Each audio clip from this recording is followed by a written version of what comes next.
ಶ್ರೀ ತರುಣಿ ವಲ್ಲಭಗೆ ಜೀವರು ಚೇತನ ಪ್ರತಿಮೆಗಳು ಓತಪ್ರೋತನಾಗಿದ್ದೆಲ್ಲರೊಳು ವ್ಯಾಪಾರ ಮಾಡುತ್ತಿಹ.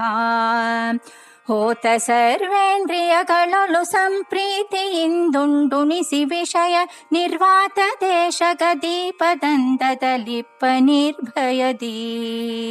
ಅಚ್ಯುತೋ ಯೋ ಗುಣೈ ನಿತ್ಯಮೇವಾಖಿಲೈ ಪ್ರಚ್ಯುತೋ ಶೇಷದೋಷೈ ಸದಾ ಪೂರ್ತಿತ. ಉಚ್ಯತೆ ಸರ್ವವೇದೋರ್ವಾದೈರಜ ಸ್ವರ್ಚಿತೋ ಬ್ರಹ್ಮರುದ್ರೇಂದ್ರ ಪೂರ್ವೈ ಸದಾ.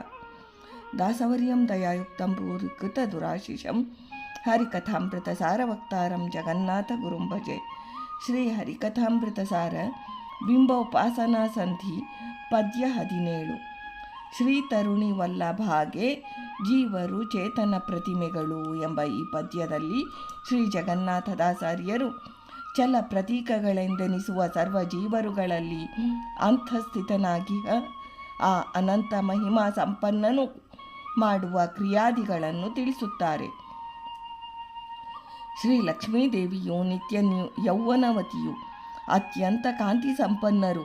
ಇದರಿಂದ ಶ್ರೀರಮಣನಾದ ಶ್ರೀ ಪರಮಾತ್ಮನು ಶ್ರೀ ತರುಣಿ ವಲ್ಲಭನು. ಶ್ರೀ ತರುಣಿ ವಲ್ಲಭಗೆ ಸರ್ವ ವಿಧವಾದ ತ್ರಿವಿಧ ಜೀವರೆಲ್ಲರೂ ಚಲ ಪ್ರತೀಕಗಳೆನಿಸುವರು. ಶ್ರೀಹರಿಯು ಜೀವರ ಬಿಂಬನು, ಜೀವರೆಲ್ಲರೂ ಅವನ ಪ್ರತಿಬಿಂಬ ಭೂತರು. ಇದರಿಂದ ಜೀವರು ಚೇತನ ಪ್ರತಿಮೆಗಳೆನಿಸುವರು.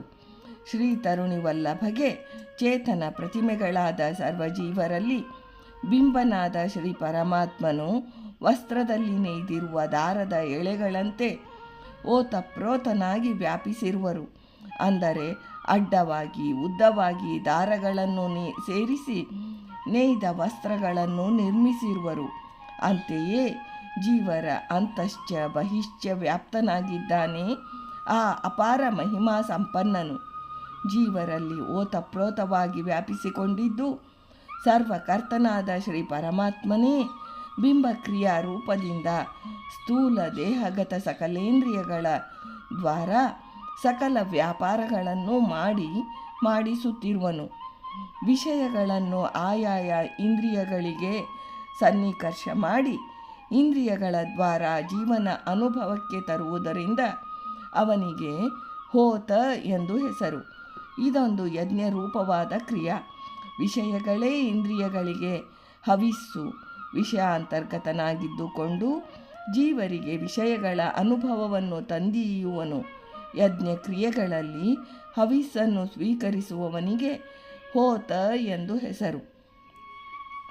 ಸ್ಥೂಲ ದೇಹಗತ ಪಂಚ ಜ್ಞಾನೇಂದ್ರಿಯಗಳು, ಪಂಚಕರ್ಮೇಂದ್ರಿಯಗಳು, ಮನಸ್ಸು, ಮನೋಪ್ರವೃತ್ತಿಗಳು ಇತ್ಯಾದಿಗಳಲ್ಲಿ ಅಂತರ್ಯಾಮಿಯಾಗಿದ್ದು ವಿಷಯಗಳನ್ನು ಆಯಾಯ ಇಂದ್ರಿಯಗಳಿಗೆ ಸನ್ನಿಕರ್ಷ ಮಾಡುವನು.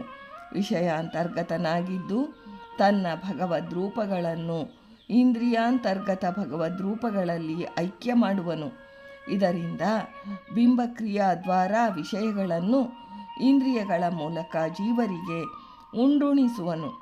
ಆದರೆ ತಾನು ಮಾತ್ರ ಆ ವಿಷಯಗಳಿಂದ ನಿರ್ಲಿಪ್ತನಾಗಿರುವನು. ಕರ್ಮಜನ್ಯ ಫಲವನ್ನು ಮಾತ್ರ ಜೀವರಿಗೆ ಉಣಿಸುವನು.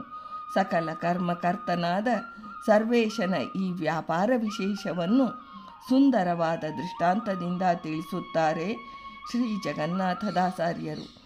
ನಿರ್ವಾತ ದೇಶ ಎಂದರೆ ಗಾಳಿಯೇ ಇಲ್ಲದ ಪ್ರದೇಶ ಎಂದರ್ಥವಲ್ಲ. ಗಾಳಿ ಇಲ್ಲದೆ ದೀಪವು ಉರಿಯುವುದಿಲ್ಲ. ಜೋರಾಗಿ ಗಾಳಿ ಬೀಸದ ಎಂದರ್ಥ. ಅಂತಹ ಮಂದ ಗಾಳಿಯಲ್ಲಿ ದೀಪವು ಏಕರೀತಿಯಾಗಿ ಉರಿಯುವುದು, ಕಾಂತಿಯನ್ನು ಪಸರಿಸುವುದು. ಅಂತೆಯೇ ಶ್ರೀಶನು ತಾನು ನಿಶ್ಚಲವಾಗಿದ್ದು ನಿರ್ಲಿಪ್ತನಾಗಿ ದೀಪದಂತೆ ಬಿಂಬನಾಗಿದ್ದು ಜೀವರ ದ್ವಾರ ಸಕಲ ಇಂದ್ರಿಯ ಕ್ರಿಯಾದಿಗಳನ್ನು ನಡೆಸುವನು ಎಂದು ಶ್ರೀ ಜಗನ್ನಾಥದಾಸಾರ್ಯರು ತಿಳಿಸಿರುತ್ತಾರೆ. ಭಾರತೀ ರಮಣ ಮುಖ್ಯ ಪ್ರಾಣಾಂತರ್ಗತ ಬೃಂದಾವನ ವಿಹಾರಿ ಶ್ರೀಕೃಷ್ಣಾರ್ಪಣಮಸ್ತು.